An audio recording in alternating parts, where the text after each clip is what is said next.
HIV ದಾಳಿ ಈಗ ಕೆಲವರು ಆಯ್ತು ಹೆಣ್ಣಿನ ಮೋಹದ ಪಾಶಕ್ಕೆ ಬಿದ್ದು ಅಲ್ಲಿ ಅವ್ರ ಜೊತೆ ಹೋಗಿ ಮಲಗಿ HIV ಅನ್ನ ಉಚಿತವಾಗಿ ಮುನ್ರತ್ನದಿಂದ ಪಡೆದುಕೋತಾರೆ. ಇನ್ನು ಕೆಲವರಿದ್ದಾರೆ, ಕೆಲವರು ಸಲೀಸಾಗಿ ಅಥವಾ ಸಾಮಾನ್ಯವಾಗಿ ಮಹಿಳೆಯರ ಜೊತೆಗೆ ಸಲಗೆಯಿಂದ ವರ್ತನೆ ಮಾಡದೇ ಇದ್ರೆ ಅಥವಾ ಅವ್ರ ಜೊತೆಗೆ ಆ ರಾಜಕಾರಣಿ ಜೊತೆಗೆ ಮಹಿಳೆಯರನ್ನ ಮಲಗಿಸೋದಕ್ಕೆ ಇವನಿಗೆ ಸಾಧ್ಯ ಆಗದೇ ಇದ್ರೆ ಅವ್ರಿಗೂ HIV ಇಂಜೆಕ್ಟ್ ಮಾಡಬೇಕಲ್ಲ, ಅವರನ್ನು ಹೇಗಾದ್ರೂ ಮಾಡಿ ತನ್ನ ಕಾಲ ಕೆಳಗೆ ಬೀಳಿಸ್ಕೋಬೇಕಲ್ಲ, ಅದಕ್ಕೋಸ್ಕರ ಮತ್ತೊಂದು ಪ್ಲಾನ್ ಮಾಡ್ತಾನೆ.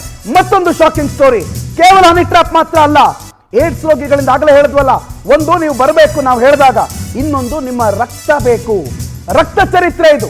ತನಗಾಗದವರಿಗೆ ಏಡ್ಸ್ ರೋಗಿಯ ರಕ್ತವನ್ನ ಇಂಜೆಕ್ಟ್ ಮಾಡಿಸ್ತಾರೆ ಮುನಿರತ್ನ. ರಾಜಕಾರಣಿಗಳು, ಆಫೀಸರ್ಸು, ಸ್ಥಳೀಯ ಮುಖಂಡರ ವಿರುದ್ಧ ಈ ರಕ್ತಾಸ್ತ್ರದ ಬಳಕೆಯಾಗುತ್ತೆ. ರಕ್ತ ಇಂಜೆಕ್ಟ್ ಮಾಡೋದಕ್ಕೋಸ್ಕರನೇ ಪ್ರತ್ಯೇಕವಾಗಿ ಮತ್ತೊಂದು ಟೀಮ್ ಅನ್ನ MLA ಸಾಹೇಬರು ಕಟ್ಕೊಂಡಿದ್ದಾರೆ. ಉಪಾಯವಾಗಿ ಎದುರಾಳಿಗಳಿಗೆ ಗೊತ್ತಾಗದಂತೆ HIV ರಕ್ತವನ್ನ ಇಂಜೆಕ್ಟ್ ಮಾಡಲಾಗುತ್ತೆ. ನಾನು ಆಗಲೇ ಹೇಳಿದ್ನಲ್ಲ, ಬಾಲಿವುಡ್ ಅಥವಾ ಹಾಲಿವುಡ್ ನಲ್ಲಿ ಇಂಥ ಸಿನಿಮಾಗಳನ್ನು ನೋಡಿರ್ತೀವಿ. ಇಂಜೆಕ್ಟ್ ಮಾಡುವ ವಿಧಾನಗಳು ಬೇರೆ ಬೇರೆ ರೀತಿಯಲ್ಲಿ ರಕ್ತವನ್ನ ಒಬ್ಬ ಮನುಷ್ಯನ ದೇಹದ ಒಳಗೆ ಸೇರ್ಪಡಿಸುವ ವಿಧಾನಗಳಿದೆ. ಮೆಡಿಕಲ್ ಮಾಫಿಯಾದಲ್ಲೂ ನಡೆಯುತ್ತೆ. ಆದರೆ ಒಬ್ಬ MLA, ಒಬ್ಬ ಜನನಾಯಕ, ಒಬ್ಬ ಜನಸೇವಕ, ಜನರಿಗೋಸ್ಕರ ಬದುಕಿದ್ದೀನಿ ಅಂತ ಹೇಳ್ಕೊಂಡು ನಾಟಕ ಮಾಡಿರುವ ವ್ಯಕ್ತಿ ರಕ್ತವನ್ನ ಇಂಜೆಕ್ಟ್ ಮಾಡಿಸ್ತಾನೆ, HIV ಬ್ಲಡ್ ಅನ್ನ ಇಂಜೆಕ್ಟ್ ಮಾಡಿಸ್ತಾನೆ. ಅದಕ್ಕೆ ಮತ್ತೊಂದು ಸಾಕ್ಷಿ ನಂಬರ್ 3, ಸಾಕ್ಷ್ಯ ನಂಬರ್ 3 ನಿಮ್ಮ ಮುಂದೆ. ಸರ್ ಅವ್ರು ಏನು ಹೇಳೋ ರೆಡಿ ಇದ್ರಿ ಸರ್ ನಾವು ಮಾಡಲಿಕ್ಕೆ. ಅವ್ರು ಏನು ಹೇಳಿ ಕತ್ತು ಕುಯ್ಕೊಂಡ್ರು ಕತ್ತು ಕುಯ್ಕೊಳ್ಳೋ ಲೆವೆಲ್ ನಾವಿದ್ರಿ. ಹಂಗೆ ತಯಾರಿ ಮಾಡಿದ್ರು. ನಮ್ಮ ಮುನ್ರತ್ನ ಜೊತೆಗೆ ಇರ್ತೀನಿ. ವಿಜಯ್ ಕುಮಾರ್ ಅನ್ನೋರು ಅವ್ರ ಗನ್ಮೇನು ನನಗೆ ಫೋನ್ ಮಾಡಿ ಮನೆ ಹತ್ರ ಕರೀತಾರೆ. ಮನೆ ಹತ್ರ ಹೋದಾಗ ಜನ ಇರ್ತಾರೆ. ಜನ ಎಲ್ಲ ಹೋದ್ಮೇಲೆ ಸುಮಾರು ಒಂದು 9-9:30 ಟೈಮ್ ಸಾಯಂಕಾಲ ಹೋದಾಗ ಒಳಗಡೆ 100 ಜನ ಕೂತಿರ್ತಾರೆ. ಒಂದು ಮುನ್ರತ್ನಮ್ಮವರು, ಅಲ್ಲಿ ಪೊಲೀಸ್ ಇನ್ಸ್ಪೆಕ್ಟ್ರು ಅವ್ರು ಕೂತಿರ್ತಾರೆ. ಜೊತೆಗೆ ವೇಲು ನಾಯಕರು ಅವ್ರು ಇಬ್ಬರು ಕೂತಿರ್ತಾರೆ. 3 ಜನ ಕೂತಿರ್ತಾರೆ ಅಲ್ಲಿ. ನಾನು ಹೋದಾಗ ನನ್ನ ಬಗ್ಗೆ ಇನ್ಸ್ಪೆಕ್ಟ್ರಿಗೆ ಪರಿಚಯ ಮಾಡಿಸ್ತಾರೆ. ನನ್ನ ಕಾರ್ಯಕರ್ತ, ನನ್ನ ಅಭಿಮಾನಿ, ನಾನು ಏನು ಹೇಳಿದ್ರು ಕೂಡ ಮಾಡ್ತಾರೆ, ನನಗೋಸ್ಕರ ಏನು ಬೇಕಾದ್ರೂ ಮಾಡ್ತಾರೆ, ಒಳ್ಳೆ ಕಾರ್ಯಕರ್ತ, ಒಳ್ಳೆ ವಿಶ್ವಾಸಿ ಅಂತ ಹೇಳ್ಬಿಟ್ಟು ಹೇಳ್ತಾರೆ. ಜುಲೈ 1ನೇ ತಾರೀಕು ನನಗೆ ಅದೇನು ಬರ್ಡೇ ಇರುತ್ತೆ, ಅದು ಬರ್ತಡೇ ಇರುತ್ತೆ. ಆ ಬರ್ಡೇಗೆ ಹೋಗ್ಬಿಟ್ಟು ನೀನು ಕೆಲಸ ಮಾಡಬೇಕು ಅಂತ ಹೇಳ್ತಾರೆ. ಆಯ್ತು ನಾನು ಮಾಡ್ತೀನಿ ಅಂತ ಹೇಳ್ತೀನಿ. ಏನೇ ಆದರೂ ನಾನು ನೋಡ್ಕೊತೀನಿ ಅಂತ ಅವ್ರು ಹೇಳಿರ್ತಾರೆ. ಆಯಿತು ನಾನು ಮಾಡ್ತೀನಿ ಅಂತ ಹೇಳಿರ್ತೀನಿ. ಹೋಗೇನು ಮಾಡ್ತಾರೆ, ಇದು ಬರುತ್ತೆ, ಅದು ಈ ಗಾರೆ ಕೆಲಸ ಮಾಡ್ಬೇಕಾದ್ರೆ ಟ್ಯೂಬ್ ಹಾಕೊಂತಾರಲ್ಲ ಕೈಗೆ, ಆ ಟ್ಯೂಬ್ ಒಂದು ಬ್ಲೇಡಲ್ಲಿ ರೆಡಿ ಇರ್ತದೆ. ತೊಗೊಂಡು ಹೋಗ್ತೀನಿ ನಾನು. ತೊಗೊಂಡು ಹೋದಾಗ ಈ ಬೆಳಗ್ಗೆ ಹಾಕು ಅಂತ ಹೇಳ್ತಾರೆ. ಇಲ್ಲಿ ಇವೆರಡು ಬೆಳಗ್ಗೆ ಹಾಕ್ಕೊಳ್ಳಿ ಅಂತ ಹೇಳ್ತಾರೆ. ಹಾಕ್ಕೊಂಡಾಗ ಇಲ್ಲೊಂದು ಬ್ಲೇಡ್ ಇಕ್ಕೊಂಡು ಒಂದು ಕೈಯಲ್ಲಿ ಬೊಕ್ಕೆ ಇಟ್ಕೊಂಡು ಲೊಕೇಶನ್ ಹೇಳ್ತೀನಿ, ಆ ಜಾಗಕ್ಕೆ ಹೋಗು ಅಂತ ಹೇಳ್ತಾರೆ. ಹೋಗ್ತೀನಿ ಸರ್ ಅಂತ ಹೇಳ್ತೀನಿ. ಅಲ್ಲಿ ಹೋದಾಗ ಜನ ನೋಡು, ಅವ್ರ ಅಭಿಮಾನಿಗಳು, ಅವರು ಕಾರ್ಯಕರ್ತರು ಎಲ್ಲ ಬರ್ತಾ ಇರ್ತಾರೆ. ಬಂದಾಗ ನೋಡಿಕೊಂಡು ಎಲ್ಲರ ಮಧ್ಯದಲ್ಲಿ ನುಗ್ಬಿಟ್ಟು ಕೈ ಶೇಕನ್ನು ಕೊಟ್ಬಿಟ್ಟು ಬ್ಲೇಡ್ನ ಹಿಂಗೆ ಇಟ್ಕೊಂಡು ಕೈ ಹಿಂಗೆ ಹೆಣ್ಣು ಅಂದ್ಬಿಟ್ಟು ಸೀದಾ ನಿನ್ನ ಪಾಡಿ ನೀನು ಬಾ ಅಂತ ಹೇಳ್ತಾರೆ ಸರ್. ಆಯಿತು ಅಂತ ಹೇಳ್ಬಿಟ್ಟು ನಾನು ನೋಡ್ತೀನಿ. ಆವಾಗ ವೇಲು ನಾಯಕರು ಅವ್ರು ಇರ್ತಾರಲ್ಲ, ಅವರು ನನಗೆ ಫೋನ್ ಮಾಡಂತೇಳಿ ಸಿಗ್ನಲ್ ಕೊಡ್ತಾರೆ. ಭಯ ಆಯಿತು, ಕೇಳಿದೆ ಅವನು. ನನ್ನ ಭಯ ಆಯಿತು ಸ್ವಲ್ಪ. ಬಟ್ ನಾನು ಇದೀನಿ, ಹೋಗಿ ಏನಾದರೂ ನಾನು ನೋಡ್ಕೊತೀನಿ ಅಂತ ಅವ್ರು ಹೇಳಿದ್ರು ಸರ್. ಹಂಗಾಗಿ ಧೈರ್ಯವಾಗಿ ಹೋಗೋಣ ಅಂತ ಅಂದ್ಕೊಂಡೆ ಸರ್. ವೇಲು ನಾಯ್ಕ ಅವರು ನಿಮಗೆ ಸನ್ನೆ ಮಾಡಿದ್ರು. ಏನಂತ ಮಾಡಿದ್ರು? ಮನೆ ಹತ್ರ ಬಂದು ಈಚೆ ನಿಂತಿದ್ದು ಹಿಂಗೆ ಅಂದರು. ಕಾಲ್ ಮಾಡಂತೂ ನೇನು ಸಿಗ್ನಲ್ ಕೊಟ್ಟರು. ನಾನು ಈಚೆ ಏನು ಕನ್ಫ್ಯೂಸ್ ಆಗ್ಬಿಟ್ಟು ಈಚೆ ನಿಂತಿದ್ದೆ ನಾನು. ಆಯ್ತು, ಮುಂದೆ ಏನಾಯ್ತು? ಈಚೆ ನಿಂತಾಗ ಬಂದು ಅವ್ರು ಹೇಳಿದ್ರು, ಏನು ಮಾಡೋಕೆ ಹೊರಟಿದ್ಯಾ ನೀನು, ಏನು ಅಂದ್ಕೊಂಡಿದ್ಯಾ ನೀನು, ಏನಂತ ವಿಷಯ ಗೊತ್ತಾ ನಿನಗೆ ಅಂತಂದು. ನನಗೆ ಗೊತ್ತಿಲ್ಲ ಅಣ್ಣ ಅಂತಂದೆ. ಅವ್ರು ನಿನಗೆ ಏಡ್ಸ್ ಪೇಷಂಟ್ದು ಬ್ಲಡ್ ಅವ್ರಿಗೆ ಹಾಕಕ್ಕೆ ಹೇಳ್ತಾರದು, ದೊಡ್ಡವರಿದ್ದಾರೆ ಅವರು, ಅವ್ರ ಸ್ವಾರ್ಥಕ್ಕೆ ನಿನ್ನ ಬಲಿ ಮಾಡ್ತಾರೆ, ಬೇಡ ಇವೆಲ್ಲ ಮಾಡೋಕ್ಕೆ ಹೋಗಬೇಡ ನೀನು, ದೊಡ್ಡ ಕೇಸ್ ಆಗುತ್ತೆ, ಇವೆಲ್ಲ ಮಾಡೋಕ್ಕೆ ಹೋಗಬೇಡ ನೀನು ಅಂತಂದರು. ಸರಿ ಆಯಿತು ಮನೆ ಹತ್ರ ಬಾ ಅಂತಂದು ಮನೆ ಹತ್ರ ಹೋದಾಗ ಹೇಳಿದ್ರು, 2 ದಿವಸ ಫೋನ್ ಸ್ವಿಚ್ ಆಫ್ ಮಾಡ್ಕೊ ನೀನು, ಅಲ್ಲಿಂದ ಹೋಗ್ಬೇಡ ಅಂತ ಹೇಳಿದ್ರು. ಫೋನ್ ಸ್ವಿಚ್ ಆಫ್ ಮಾಡ್ಕೊಂಬಿಟ್ಟೆ ಸರ್ ನಾನು.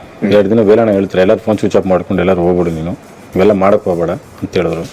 ಹಾಗಾಗಿ ನಾನು ಫೋನ್ ಸ್ವಿಚ್ ಆಫ್ ಮಾಡ್ಕೊಂಡು ಮನೆ ಬೇರೆ ತನಗೋಸ್ಕರ ಅಭಿಮಾನ ಮೆರೆಯುವ, ತನಗೋಸ್ಕರ ಜೀವ ಕೊಡೋದಕ್ಕೂ ಸಿದ್ಧವಾಗಿರುವ ಅಭಿಮಾನಿಯೊಬ್ಬನನ್ನ ಯಾವ ರೀತಿ ಮುನ್ರತ್ನ ಬಳಕೆ ಮಾಡಿಕೊಂಡ್ರು ಅನ್ನೋದನ್ನ ಸ್ವತಃ ಅವರ ಅಭಿಮಾನಿ ಮಾತನಾಡಿದ್ರು. ಅಶೋಕ್ ಅನ್ನೋದನ್ನ ಮಾತನಾಡ್ತಾರೆ ಸರ್. ಅಭಿಮಾನ ಅನ್ನೋದು ಎಲ್ಲರಿಗೂ ಹುಟ್ಟಲ್ಲ ಅಥವಾ ಎಲ್ಲರ ಮೇಲೂ ಹುಟ್ಟೋದಿಲ್ಲ.